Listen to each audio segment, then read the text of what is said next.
Assalamualaikum warahmatullahi wabarakatuh.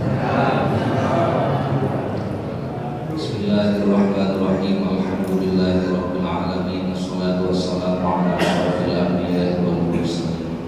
Sayyidina wa maulana Muhammadin wa ala alihi wa ashabihi wa man tabi'ahum bi ihsanin ila yaumiddin wa ba'du.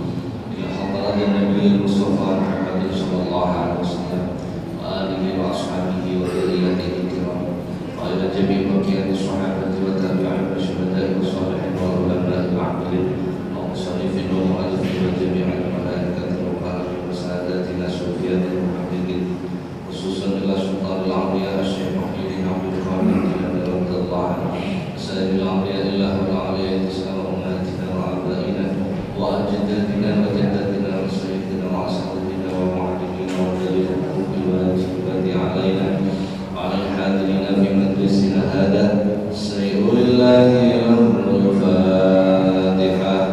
A'udzu billahi minasy syaithanir rajim. Bismillahirrahmanirrahim. Alhamdulillahi rabbil alamin. Ar-rahmanir rahim. Maliki yaumiddin. Iyyaka na'budu wa iyyaka nasta'in. Ihdinas siratal mustaqim. Siratal ladzina an'amta 'alaihim ghairil maghdubi 'alaihim waladdallin. Amin. Para jemaah, alhamdulillah sore hari ini Allah Subhanahu wa taala berkenan memberikan maunah kepada kita semuanya sehingga dapat hadir dalam rangka melaksanakan beberapa kewajiban, khususnya kewajiban yang berupa thalaqul ilmi. Mudah-mudahan apa yang kita laksanakan dicatat oleh Allah sebagai amal saleh. Amin. Para jemaah, pertemuan yang lalu kita membahas sampai insyaallah lupa. Jadi sebenarnya kita masih halaman pertama. Ini panjangan bahwa makalah itu hadis yang nomor 3 tentang akal masih sampai situ ya. Jadi kita membahas tentang akal. Berarti akal itu ada ciri tanda sempurnanya akal. Nah, pembahasan kita sampai situ. Jadi pengembangan dari hadis yang nomor 3 kami sampaikan tanda-tanda sempurnanya akal. Jadi akal itu disebut sempurna bila mempunyai 10 tanda. Yang pertama adalah asuntu, sudah kita bahas pada beberapa pertemuan yang lalu.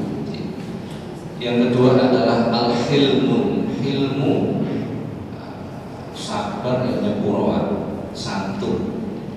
Yang ketiga tawadhu, yang keempat amar ma'ruf nahi munkar, yang kelima amal soleh, yang keenam tafakkur, berpikir, yang ketujuh ibroh. Insyaallah pertemuan yang lalu sampai sini pembahasan tanda sempurnanya akal yang nomor 7. Arti dari ibroh adalah suka mengambil pelajaran. Nah, wis mlaku rono kok kejeblong, lah aja dibaleni meneh. Itu jenenge ibroh, mengambil pelajaran.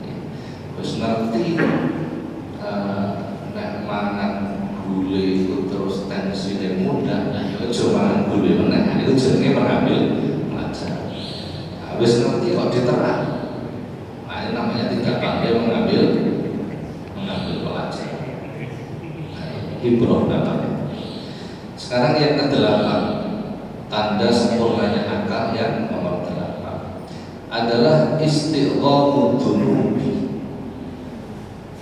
Istighamud dunub artinya bila melakukan dosa merasa berat. Jadi tidak meremehkan dosa, artinya begitu. Jadi orang meremehkan dosa. Ini tanda sempurnanya akal yang nomor 8. Sebab umumnya orang itu meremehkan dosa, walau dosa cilik untuk maca istighfar lah hilang. Nah, ini umum ini ya. Dosa cilik aja nyolong 1000 karo nyolong 1 miliar niku dosane kata kutip. Akeh kutip. Mesti dong ngono ya akeh ya. Tapi kan jenenge tetap nyolong. Dalam bahasa Jawa itu ada perbedaan. Nek titik itu jenenge ngentit. Walau titik aja. Jadi orang yang akalnya sempurna itu tidak pernah meremehkan sekecil apapun dosa. Maka dia selalu berhati-hati. Ada orang merasa begini, walaupun Gusti Allah itu Maha Pengampun dan Maha Penyayang. Innallaha ghafurur rahim. Kita bawa dosa sebesar apapun, kalau kita minta ampun kepada Allah, Allah pasti akan mengampuni. Itu tadi dalilnya innallaha ghafurur. Itu tidak salah, nggak salah. Sayyidina Umar bin Khattab kurang apa? Nakale kurang apa? Seneng mateni wong, bocah cilik dipendem murid-murid, buat tambah luar biasa. Durhananya luar biasa ketika masih jahil. Tetapi dosa yang begitu besar ketika dibawa menghadap kepada Allah dengan taubatan nasuha, maka dosa itu menjadi hilang. Innallaha ghafurur rahim. Itu tidak salah. Yang menjadi problem itu adalah ketika kita meremehkan. Nah, ini masalah. Ada hadis begini. Dalam sebuah hadis Rasulullah menyampaikan ittaqillaha haitsu ma kunta wa atbi sayyi'atal hasanata tamhuha. Takwalah kepada Allah dimanapun berada. Wa atbi sayyi'atal hasanata tamhuha. Dan ikutilah perbuatan jelek dengan perbuatan baik. Tamhuha, maka kejelekan itu akan dihapus oleh Allah. Itu tidak salah. Hadis itu benar, nggak mungkin salah. Pokoknya judulnya hadis, walaupun hadisnya itu dhaif, itu pasti benar, pasti benar. Kenapa? Rasulullah yang menyampaikan. Ojo hadis, untuk temuni yang gak wani neraka. Terus betul. Ojo ngene bapak, diabetmu muda, sampai wani bantah betul. Padahal itu tidak ada dalilnya. Kamu percaya dawe dokter orang dalilnya. Karena apa? Benar secara ilmiah, Mas. Jadi kalau kita melakukan kejelekan disuruh menindaklanjuti dengan melakukan kebaikan, maka kejelekan itu akan dihapus dengan kejelekan. Ono wong banolong 1.000 terus sedekah 50.000. Apakah ini kejelekannya dihapus? Ya boleh dihapus enggak? Jadi penempatan hadis ini juga harus tepat. Jadi kadang ini pentingnya ngaji yang komprehensif itu begitu. Komprehensif itu nih, yang menyeluruh. Jadi jangan dipenggal-penggal. Pemahamannya harus lengkap. Jadi jangan sampai salah. Dan modelnya begitu ya rusak kabeh. Korupsi 5 miliar, bangun masjid 1 miliar, entek dosane. Masa begitu kan enggak juga. Jadi tidak begitu. Maksud dari hadis ini tidak begitu. Maka jangan sampai kita meremehkan dosa. Alhamdulillah. Ada hadis lain juga. Man shalla alayya fi kulli jumu'atin arba'ina marratan mahallahu dunubahu kullaha, kata Rasulullah. Barang siapa yang membaca sholawat kepadaku, kata Rasulullah, setiap hari Jumat 40 kali, mahallahu dunubahu kullaha, maka Allah akan menghapus semua dosa. Lu hadis ini. Ini hadis ini. Jadi banyak hadis yang sejenis ini tuh banyak sekali. Jadi ono wong maca sholawat nek dina Jumat ping 40 niku dosane kabeh kullaha. Kata Rasulullah kullaha, semuanya diampuni oleh Allah. Ini juga susah ini kalau pemahamannya rental. Jadi harus paham. Lah nek dosa itu hablum minan nas, apakah juga diampuni? Tidak ternyata.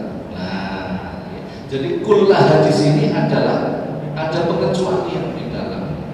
Bila dosa itu hablum minan nas, maka tidak bisa diampuni oleh Allah, kecuali harus minta ridho orang yang disalahi. Nah, jadi begini ini harus dipelajari secara menyeluruh. Wong sing ora paham akhirnya sing ditakokke malah aneh. Kok ana wong maca sholawat ping 40 dina Jumat dosane di ngapura. Mosok ya ngono? Akhirnya pertanyaannya menjadi aneh. Hadisnya sahih apa ora, Pak? Itu pertanyaan aneh itu malah sebenarnya. Masa ngeten ya. Jadi zaman sekarang memang pola pikirnya itu digiring untuk menjadi tidak ilmiah sebenarnya. Sing takon sahih apa ora sahih itu enggak tahu juga. Apa sih sahih itu kan susah. Padahal dalam ilmu mustalah hadis itu banyak hal. Bila ada hadis, beberapa hadis, jumlahnya 5 atau 6 atau 7, maksudnya sama, sedangkan hadis itu kedudukannya adalah hasan, maka dia akan menjadi naik. Namanya sahih ma'al ghair. Jadi banyak ilmu mustalah hadis. Dan hadis itu sahih atau hasan, sahih atau hasan atau dhaif itu bukan karena hadisnya sebenarnya, tapi karena periwayatnya. Lah itu salah satu periwayatnya itu pernah ketahuan lali, itu kedudukan hadisnya sudah turun, tidak lagi dianggap sahih. Karena apa? Salah satu yang meriwayatkan hadis pernah ketahuan lupa. Sampai tahu lali kamu betul? Nanti lagi betul. Untung sampai duduk ahli hadis. Mau ahli hadis, wah kalau yang sahih hadisnya sampai. Orang yang sahih hadisnya sampai. Masa. Dan di dalam kitab Sahih Bukhari itu ada 16 hadis yang tidak sahih. Loh, nggak masalah loh ya. Dalam kitab Sahih Bukhari sendiri itu ada kurang lebih 16 hadis yang tidak sahih. Dalam kitab Sunan Abu Dawud itu banyak hadis yang sahih. Walaupun namanya bukan kitab Sahih Abu Dawud. Nah begini-begini ini harus kita pelajari. Nah, pun aku belajar akan karuan istiqomah gunung. Jadi orang yang akalnya sempurna itu tidak pernah meremehkan sekecil apapun dosa. Wedi nek lakoni dosa wedi. Apalagi dosa yang kaitannya hablum minan nas. Karena lebih sulit. Lebih sulit. Jadi dosa itu begini. Bila kita ingin tobat, bila kaitannya dengan Allah, rukunnya bertobat itu cuma 3. Bila kita ingin tobat kepada Allah, dosa yang kaitannya dengan Allah, rukunnya cuma 3. Pertama, an-nadam. Nadam itu getun. Kemarin getun ya? Kenapa getun? Menyesal. Nomor 2, al-iqlaq. Al-iqlaq pakai qaf artinya meninggalkan perbuatan itu. Jadi mari getun aku kosong-kosong merasa tapi meneh kok dibaleni meneh. Lah itu enggak tobat terus. Jadi meninggalkan al-iqlaq. Yang ketiga al-azm. Al-azm punya semangat untuk memperbaiki diri. Itu rukunnya tobat. Rukunnya tobat. Jadi Islam ada rukunnya Islam, iman ada rukunnya iman, wudu ada rukunnya wudu, sholat ada rukunnya, tobat ada rukunnya tobat. Itu nek dosa hablum minan panjenengan tobat tapi gak netepi rukunnya tobat, ya gak sah. Ana wong sholat tapi kok gak netepi rukunnya sholat, ya menjadi tidak sah. Bila dosa itu hablum minan nas, ditambah satu lagi. Jadi an-nadam getun, al-iqlaq meninggalkan. Nomor 3 al-azm semangat untuk memperbaiki diri. Nomor 4 al-baro'ah jalur lidahnya sing disalahi. Loh, kan lebih berat berarti. Jadi panjenengan duwe salah karo wong itu senajan maca istighfar ping 4.449. Niku orang di ngapura karo Gusti Allah sebelum kita minta ridho orang yang disalahi. Bila kok ternyata si disalahi sudah meninggal, Bagaimana cara? Melalui keluarganya nggak ketemu. Ayo ya Allah ya. Itu kan harus ada solusi. Agama itu harus punya solusi. Ternyata harus transmigrasi, nggak terdeteksi keluarganya. Bagaimana? Maka hendaknya memperbanyak mendoakan orang yang di sana. Jadi agama itu selalu punya solusi. Kalau ada solusi berarti kepada pintar sebenarnya. Jadi orang yang agamanya sempurna itu tidak pernah meremehkan dosa. Arep ngamuk mikir sih, arep ngelok wong mikir sih. Karena apa? Takut dengan dosa. Masalah. Sebagaimana disampaikan oleh baginda Rasulullah Muhammad SAW, alamatus sakwati arba'atun, tandanya orang celaka itu ada 4. Jadi orang celaka itu ternyata ada tanda. Pertama, nisyanu dzunubil madiyah wa hiya 'indallahi mahfudhah, melupakan dosa yang telah lalu padahal dosa itu tercatat di sisi Allah. Itu tandanya orang celaka. Jadi melupakan dosa yang telah dilakukan padahal dosa itu tercatat di sisi Allah. Sekecil apapun. Masalahnya delok niki kula wedi, betul takut saya. Jadi aku di sini calonnya wong sing piro ya koyo gak kena dihitung sampe kabeh. Maka sampai suatu ketika Rasulullah itu pernah memberi nasihat kepada putri beliau, Sayyidatuna Fatimah Zahra. Nduk kowe nek arep makan turu berbuat baiklah kepada semua orang muslim sedunia. Jadi Sayyidah Fatimah terus bingung. Lah makan turu kok dikon ngapi wong muslim sak dunya niku ya napa to, Bang? Akhirnya Rasulullah diajar doakan. Maka kemudian diajarkan doa astagfirullahaladzim li wa li walidayya wa li ashabil huquqil wajibati alayya wa li jami'il muslimina wal muslimat wal mu'minina wal mu'minat al ahya'i minhum wal amwat. Itu disuruh baca sebelum tidur. Subhanallah. Supaya kesalahan kita dengan orang lain itu disudo, dikurangi oleh Allah. Jadi karena kita banyak mendoakan. Jadi jangan pernah mudah melupakan dosa yang kita lakukan, karena kita tidak tahu dosa itu diampuni atau tidak oleh Allah. Jadi jangan ojo gampang-gampang lalai dosa, sebab kita nggak tahu istighfar kita itu diterima atau tidak oleh Allah. Yang kedua, tanda orang celaka, wa dzikrul hasanatil madiyah wa la yadri aku bilang amrutan. Suka mengingat-ingat, menyebut-nyebut kebaikan yang pernah dilakukan. Aku dhisik iku sedekah gak tahu 500.000, minimal 5 juta. Sing dhisik kebaikan yang pernah dilakukan. Kalau aku ya gak ngaku kabeh ya ngaku.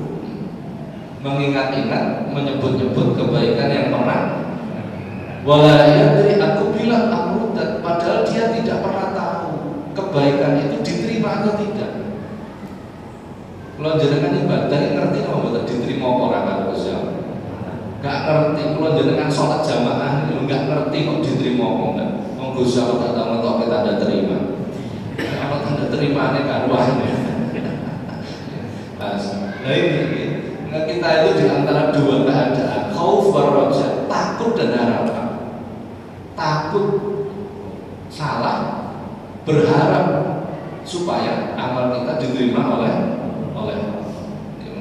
Sengaja wis nglakoni kebagusan, jangan merasa kalau kebaikan kita itu diterima Allah. Belum tentu. Bahkan wonten hadis panjang hadisnya. Jadi setiap hari itu malaikat hafal untuk membawa amal kita untuk disetorkan kepada Allah. Amal ini bercahaya. Saking banyak amal, ahli sholat jamaah, ahli puasa, ahli zikir, ahli baca Quran, ahli sedekah, ahli haji, ahli umroh. Amal ini cahayanya menerangi semua jagat alam raya. Begitu sampai langit ketiga, karo malaikat sing jaga langit nomor 3 ditolak. Kifu wadribu ala wajhil ladzi yu'malu amali. Kata malaikat penjaga amalnya, ojo kok terus nih wis amalnya iki gak pantes disetorke Gusti Allah. Loh, ternyata amalnya ahli sholat, ahli puasa, ahli zikir, ahli baca Quran, ahli sedekah, ahli haji, ahli umrah ditolak. Kenapa? Li'annahu sahibul ghibah, sebab dia orang yang suka ghibah. Ngrasani masalah delok iki koyo entek awake dhewe apa-apa biasa. Ya Allah. Maka sebenarnya istighfar itu sangat kita perlukan, sangat kita perlukan. Introspeksi diri, introspeksi. Yang ketiga, tanda celaka yang ketiga, wa nadharu ila man fawqahu fid dunya. Wa nadharu ila man fawqahu fid dunya. Nek delok wong sing derajat dunianya lebih tinggi, dia menghormati. Delok wong sing luwih sugih, oh masyaallah hormati temenan. Delok wong sing luwih pangkate, masyaallah hormati. Sampai nek diundang tahlilan mamane iki rutinan kok tiba wong sugih kira-kira sing teko akeh apa iki. Minggu ngarepe kok tiba wong larat kira-kira sing teko akeh apa iki. Itu hati-hati, itu masuk hadis ini. Ya Allah, padahal Rasulullah itu apa? Idza da'al miskin ajabahu ijabatan mu'ajjala, itu Rasulullah. Ketika diundang orang miskin datangnya lebih awal. Itu Rasulullah. Kalau jenengan diundang pejabat, undangannya jam itu wis tak kok. Ngono ya rasane sing rewangi nang kursi. Ngono. Coba sing undang wong melarat masa diundang jam 9:30 wong 5. Itu tanda orang celaka. Karena mentalnya itu sudah mental dunia. Man tawadhu al-ghaniyin liginahu faqad dhahaba sulusan dinihi, kata Rasulullah. Barang siapa yang tawadhu kepada orang yang kaya, yang ditawadhui itu kekayaan, faqad dhahaba sulusan dinihi, sungguh akan hilang 2/3 agama. Nah ini kula niku mboten sering kalau itu diundang ke acara-acara orang-orang begitu, ya orang-orang kan. Tapi jarang saya hadir. Kayak betul memang saya nggak perlu ya saya tidak hadir. Bukan bermaksud apa-apa. Saya takut hadir saya itu karena seperti ini. Kok nek teko juga apa-apa kalau disangoni. Nah ini susah. Apa-apa disangoni. Susah ya. Jadi yang jangan kalau disangoni, tapi ya orang susah. Yang nomor 4, tanda celaka yang nomor 4, wa nadharu ila man dunahu fiddin. Masyaallah. Meremehkan orang yang kemampuan agamanya lebih rendah daripada dirimu. Meremehkan orang yang kemampuan agamanya lebih rendah daripada dirimu. Walaupun kita lebih pintar, tapi jangan meremehkan orang. Itu kuncinya. Assalamualaikum warahmatullahi wabarakatuh. Bismillahirrahmanirrahim. Alhamdulillahirabbil alamin. Wassalatu wassalamu ala asyrofil anbiya'i wal mursalin. Sayyidina wa maulana Muhammadin wa ala alihi wa ashabihi wa man tabi'ahum bi ihsanin ila yaumiddin wa ba'du. Ila hadratin Nabi Mustafa Muhammad sallallahu alaihi wasallam alihi wa ashabihi wa dzurriyyatihi kiram wa ila jami'i baqiyati sahabati wa tabi'in wa syuhada'i wa shalihin wa ulama'i al-'amilin wa musannifin wa mu'allifin wa jami'il malaikati wa barakatuh wa sadatina syufiyatil muhammadin khususan ila sultanil awliya Syekh Muhyiddin Abdul Hamid radhiyallahu anhu sayyidil awliya illahu alaihi wasallam wa abaina wa ajdadina wa jaddatina wa sayyidina wa ashabatina wa mu'allimina wa dalilina علينا وعلى الحاضرين في مجلسنا هذا سيقول الله له الفاتحة. أعوذ بالله من الشيطان الرجيم. بسم الله الرحمن الرحيم. الحمد لله رب العالمين الرحمن الرحيم مالك يوم الدين إياك نعبد وإياك iyyaka nasta'in ihdinas siratal mustaqim siratal ladzina an'amta 'alaihim ghairil maghdubi 'alaihim waladdallin. Amin. Para jemaah, alhamdulillah sore hari ini Allah Subhanahu wa taala berkenan memberikan maunah kepada kita semuanya sehingga dapat hadir dalam rangka melaksanakan beberapa kewajiban, khususnya kewajiban yang berupa thalabul ilmi. Mudah-mudahan apa yang kita laksanakan dicatat oleh Allah sebagai amal saleh. Amin. Para jemaah, pertemuan yang lalu kita bahas sampai insyaallah lupa.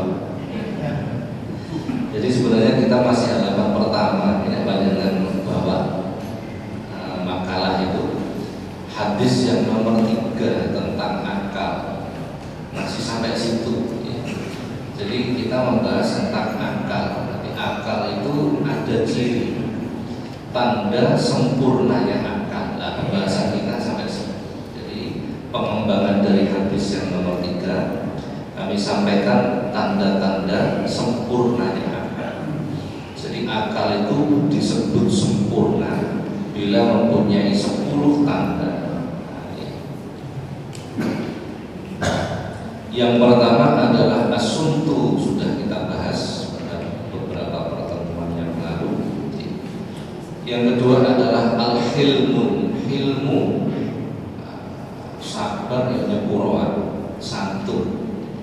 Yang ketiga tawadhu, yang keempat amar ma'ruf nahi munkar, yang kelima amal soleh, yang keenam tafakkur, berpikir, yang ketujuh ibroh. Insyaallah pertemuan yang lalu sampai sini pembahasan tanda sempurnanya akal yang nomor 7. Arti dari ibroh adalah suka mengambil pelajaran.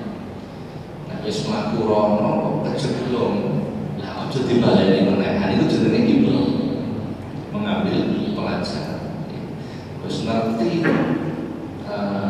nek mangan gule itu terus tensinya mudah, nah itu mangan gule menehan, itu jenenge mengambil pelajaran. Habis ngerti kok diterang, nah ini namanya tidak pandai mengambil pelajaran. Ibroh namanya. Sekarang yang ke-8, tanda sempurnanya akal yang nomor 8 adalah istighamud dunubi. Istighamud dunub artinya bila melakukan dosa merasa berat. Jadi tidak meremehkan dosa, artinya begitu. Jadi orang meremehkan dosa. Ini tanda sempurnanya akal yang nomor 8. Sebab umumnya orang itu meremehkan dosa, walau dosa cilik untuk maca istighfar lah hilang. Nah, ini umum ini ya. Dosa cilik aja nyolong 1000 karo nyolong 1 miliar itu dosa kata kutip akeh kutip. Mesti dong mau ya akeh ya. Tapi kan jenenge tetap nyolong. Dalam bahasa Jawa itu ada perbedaan. Nek titik itu jenenge ngentit. Walau titik aja. Jadi orang yang akalnya sempurna itu tidak pernah meremehkan sekecil apapun dosa. Maka dia selalu berhati-hati. Ada orang merasa begini, walaupun Gusti Allah itu Maha Pengampun dan Maha Penyayang. Innallaha ghafurur rahim. Kita membawa dosa sebesar apapun, kalau kita minta ampun kepada Allah, Allah pasti akan mengampuni. Itu tadi dalilnya innallaha ghafurur. Itu tidak salah, enggak salah ya. Sayyidina Umar bin Khattab kurang apa? Nakale kurang apa? Seneng mateni wong, bocah cilik dipendem murid-murid, buat tambah luar biasa. Durhananya luar biasa ketika masih jahil. Tetapi dosa yang begitu besar ketika dibawa menghadap kepada Allah, dengan taubatan nasuha, maka dosa itu menjadi hilang.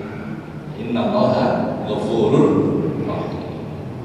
Itu tidak salah. Yang menjadi problem itu adalah ketika kita meremehkan. Nah, ini masalah. Ada hadis seperti ini. Dalam sebuah hadis Rasulullah menyampaikan, ittaqillaha haitsu ma kunta wa atbi'is sayyi'atal hasanata tamhuha.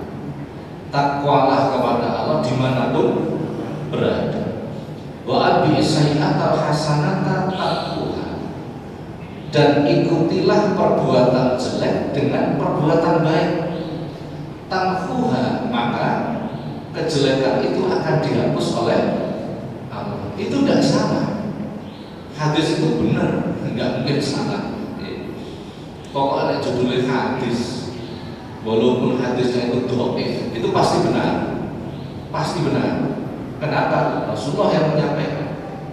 Ojo hadis, untuk temuni yang gak wani ngelok, harus benar. Ojo ngalir bapak, untuk diabetmu muda, kapan wani bantah mau. Padahal itu tidak ada dalilnya. Kamu percaya dawe dokter orang dalilnya.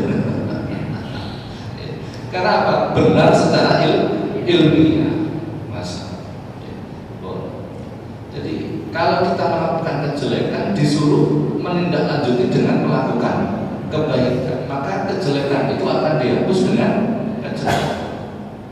Ono wong banolong 1.000 terus sedekah 50.000. Apakah ini kejelekannya dihapus? Ya nggak boleh. Dihapus nggak? Jadi penempatan hadis ini juga harus tepat. Nanti kadang ini pentingnya ngaji yang komprehensif itu begitu. Komprehensif itu nih, yang menyeluruh. Jadi jangan dipenggal-penggal. Pemahamannya harus lengkap. Jadi jangan sampai salah. Dan modelnya begitu ya rusak kabeh. Korupsi 5 miliar, bangun masjid 1 miliar, entah dosane. Masa begitu kan? Tidak juga. Jadi tidak begitu. Maksud dari hadis ini tidak begitu. Maka jangan sampai kita meremehkan dosa. Alhamdulillah. Ada hadis lain juga. Man sholla alayya fi kulli jum'atin arba'ina marratan mahallahu dunubahu kullaha, kata Rasulullah. Barang siapa yang membaca sholawat kepadaku, kata Rasulullah, setiap hari Jumat 40 kali, mahallahu dunubahu kullaha, maka Allah akan menghapus semua dosa. Lu hadis ini. Ini hadis ini. Jadi banyak hadis yang sejenis ini tuh banyak sekali.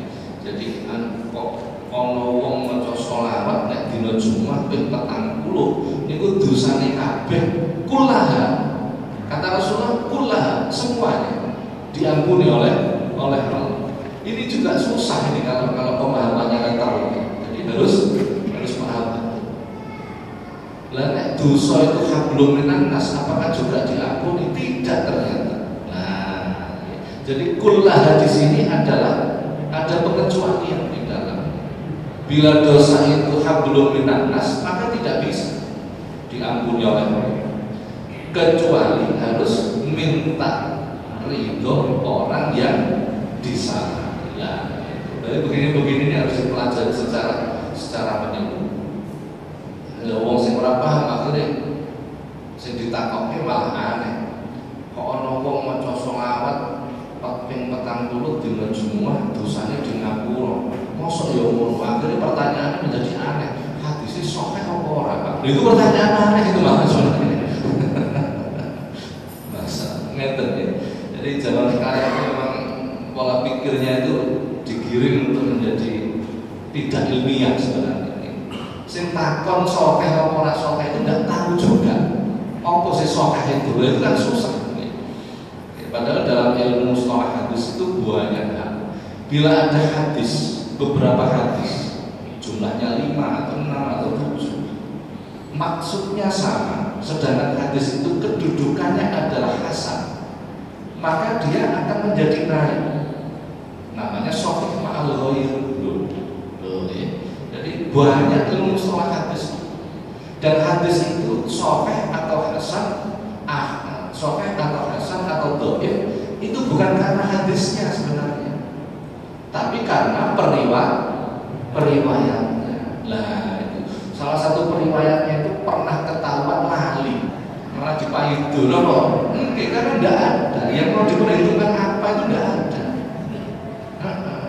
Itu maka Rasulullah berdoa supaya dihidupkan dalam keadaan miskin. Nek kalau dengar, jadi yang ngerti nek mau miskin itu disampai gampang, tapi gak wani kan betul kan? Nah itu gak wani itu kan takut nama.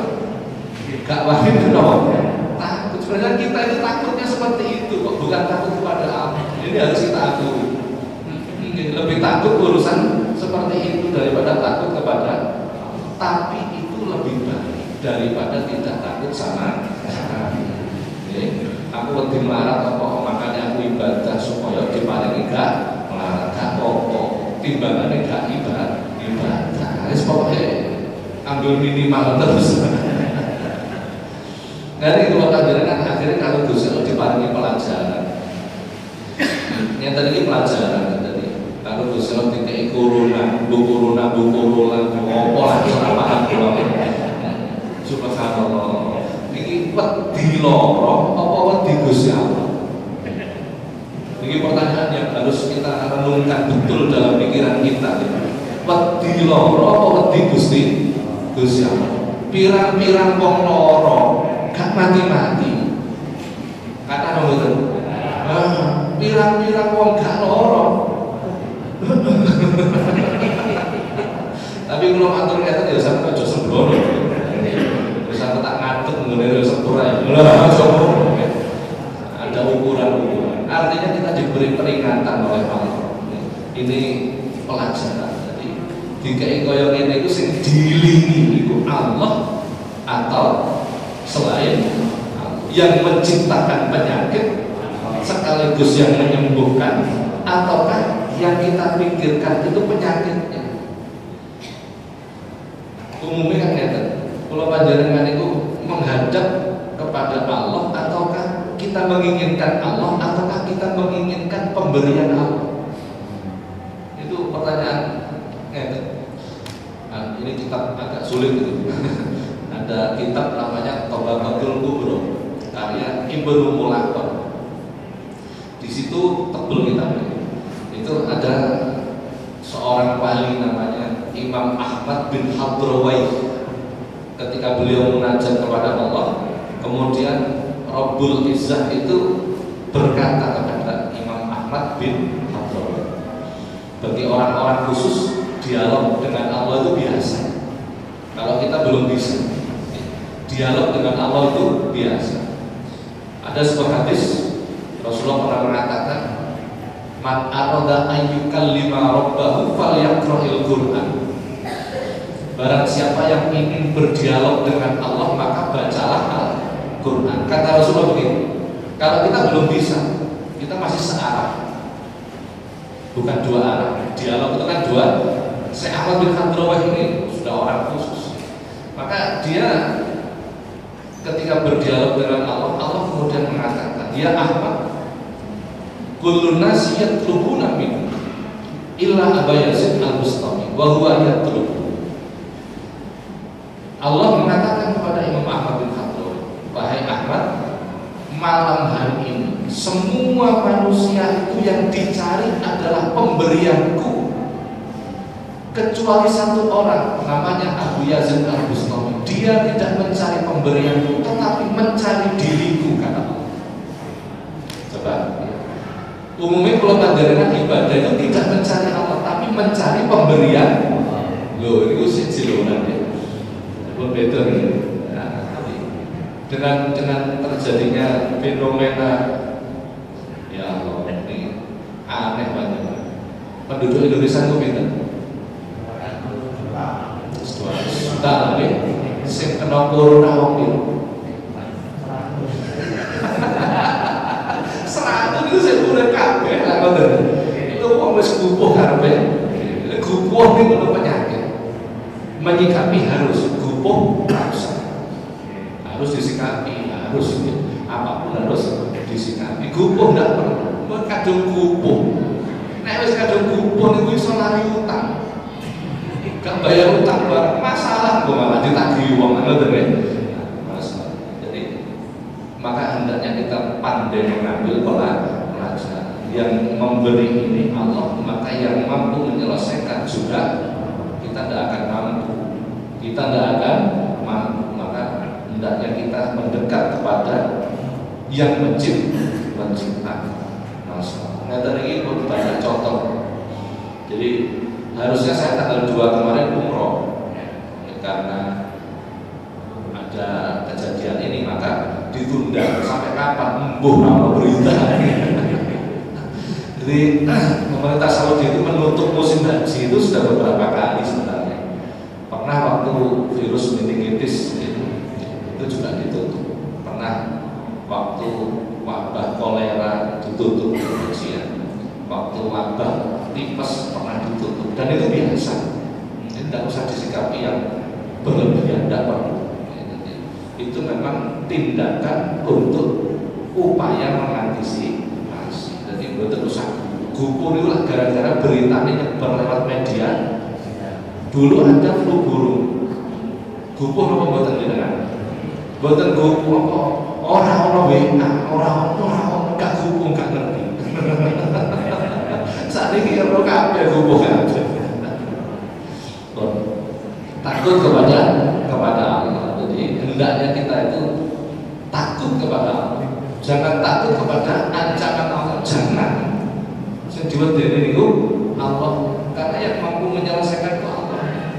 Jadi, kalau kita hanya takut kepada azabnya Allah, ini nek pas ono azab tok wedi, nek gak ono gak wedi karo Gusti Allah. Jadi jangan seperti ini tanda sempurnanya akal yang nomor 9. Sampai sini dulu para jemaah, barangkali ada pertanyaan kami persilakan. Terima kasih Ustaz.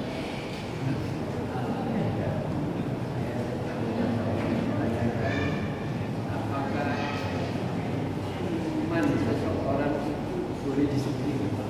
Boleh disimpan. Maksudnya disembunyikan ya? Artinya kita berdiri daripada kita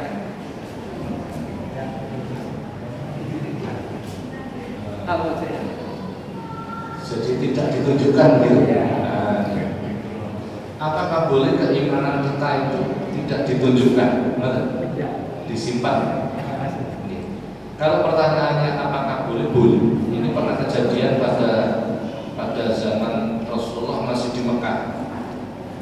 Jadi orang-orang yang ikut Rasulullah itu imannya disembunyikan. Jadi nek ketemu orang kafir ngakune kafir, padahal sebenarnya iman. Boleh pada kondisi tertentu boleh dilakukan.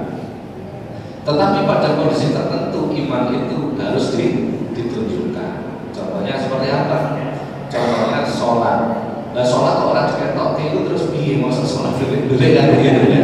Nah, pada kondisi tertentu boleh iman itu tidak ditunjukkan. Ini kejadian pernah terjadi ketika di Mekah. Sebenarnya kejadian di Mekah itu banyak yang dihapus sebenarnya. Dihapus itu dalam bahasa agama dimansuh, dihapus. Contohnya begini, di Mekah itu Rasulullah melarang perang. Ketika di Madinah Rasulullah mewajibkan perang. Ini berarti sesuatu yang dilarang ketika di Mekah, ketika di Madinah justru menjadi sesuatu yang ini namanya dimansuh, dihapus. Nah, dihapus itu bukan karena Rasulullah ingin melakukan, ya. Jadi banyak umat Islam itu menjadi kafir zaman itu karena ayat-ayat yang dimansuh ini. Banyak sekali. Quran itu ada dimansuh banyak. Jadi dimansuh itu ayatnya tidak berlaku.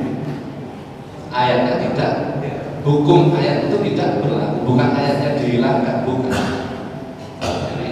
Jadi banyak umat Islam pada zaman itu menjadi kafir karena gara-gara ayat yang dimaksud. Contohnya apa? Fawalli wajhaka minal masjidil fawalli wajhaka ilal masjidil haram. Maka hadapkan wajah kepada masjidil yang awalnya sholat itu di Masjidil Aqsa, kemudian dimansuh, direvisi bahasanya, direvisi, kasih itu ada orang ngadep.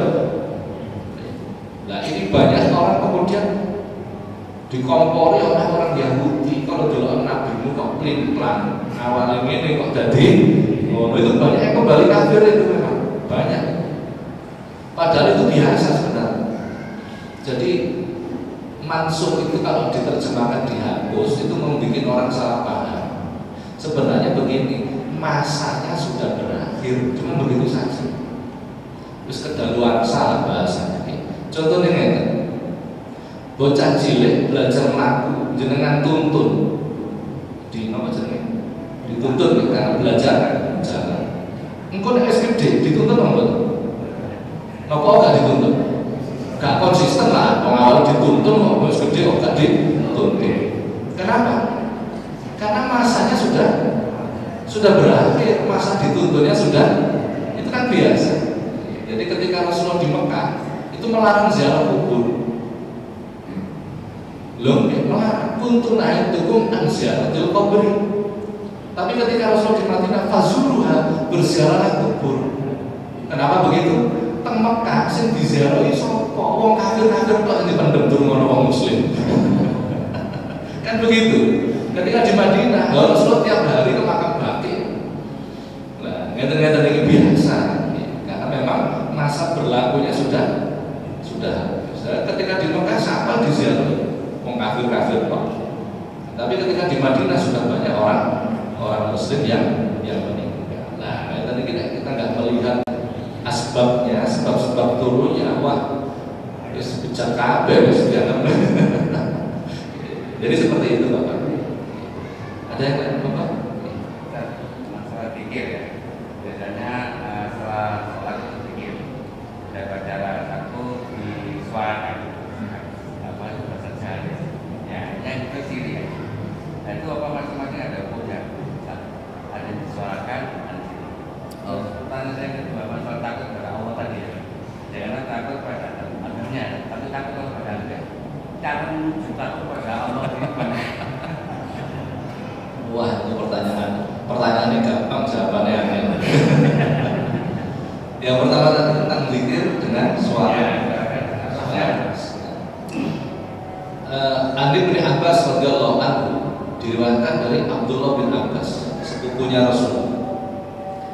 Karena raf'a sauti ala ahli Rasulullah sallallahu alaihi wasallam. Rawahu Bukhari wa Muslim muttafaqun alaih. Diriwayatkan oleh Abdullah bin Abbas, mengeraskan suara ketika selesai sholat sudah dilakukan semenjak zaman Rasulullah. Diriwayatkan oleh Imam Bukhari dan Imam Muslim muttafaqun alaih. Jadi jelas mengeraskan masalah. Malah Rasulullah zikir itu kula kuwatir nek kula waca kabeh zikirnya Rasulullah panjenengan gak sabar. Ya, betul. Jadi begitu salam, assalamualaikum, assalamualaikum, baca Allahumma inni ala dzikrika wa syukrika wa husni ibadatika sekali, sendiri-sendiri. Baru kemudian membaca Allahumma ajirni minan nar 7 kali, sendiri-sendiri. Setelah itu baru bareng-bareng astaghfirullahaladzim alladzi la ilaha illa huwal hayyul qayyum wa atubu ilaihi 3 kali. Kemudian astaghfirullahaladzim li wa li walidayya wa li ashabil huquqil wajibati alayya, dan seterusnya 3 kali. Kemudian naik subuh baca Allahumma anta rabbi la ilaha illa anta khalaqtani wa ana 'abduka wa ana 'ala ahdika wa ahdika mastata'tu a'udzu bika min syarri ma sana'tu a'udzu laka bi ni'matika alayya, dan seterusnya 3 kali. Kemudian baru membaca Allahumma antas salam. Ketika Allahumma antas salam duduknya berubah. Tidak lagi tahiyat akhir tapi berubah. Itu Rasulullah begitu. Duduknya kalau Allahumma antas salam mesti ganti. Duduknya Allahumma antas salam. Setelah Allahumma antas salam baca Fatihah sekali, baca lillahi ma fis samawati sekali, amana rasuluh sekali, kulhu 3 kali, mu'awwidzatain sekali, baru baca subhanallah 33, alhamdulillah, la ilaha illallah 100 kali. Oh, ini tidak dilakoni. Kayaknya sampai mulai disik karena aku dewi. Jadi karena itu sunnah, lakukan semampunya. Karena itu sunnah. Jadi kok saja jamaah itu mengatakan kuat wiridan, yo ora usah suwi-suwi. Kok nek wiridane suwi ngajine mung cuman setitik, ya wiridane ora usah suwi. Wong itu sunnah. Jadi banyak sekali. Banyak kalau teng masjid Nur Mudrikah membahas, diminta mengkaji tentang zikir. Zikir itu seperti apa sih? Dalilnya seperti apa? Cara zikir itu seperti apa? Niatnya seperti apa? Ada sendiri itu cara-cara. Jadi Rasulullah mengajarkan banyak hal, tentang yang kedua, bagaimana kita itu takut dengan Allah, tidak takut dengan adabnya Allah. Para jemaah, seperti tadi, kita itu berkembang. Awalnya kita belajar jalan dituntun, lama-lama kita bisa jalan sendiri. Saya tadi mengatakan kita takut terhadap adabnya Allah itu sudah baik. Tapi harus dipahami bahwa itu bukan akhir, tapi sebuah tingkatan untuk menuju takut kepada Allah. Jadi untuk bisa takut kepada Allah, kita memang harus tahapannya, memang takut kepada adabnya. Tapi yang harus diingat, yang membuat adab itu adalah, nah sudah tahu itu, nanti kita akan mengarah yang ditakuti itu adalah Allah. Jadi coba diadabi Gusti Allah, kok gak ada trauma. Aku nak ini kok ini, aku nak ini kok jangan. Takutlah kepada Allah, karena yang membuat adalah Allah. Tapi itu pelan-pelan, betul sakit langsung kok. Orang iso.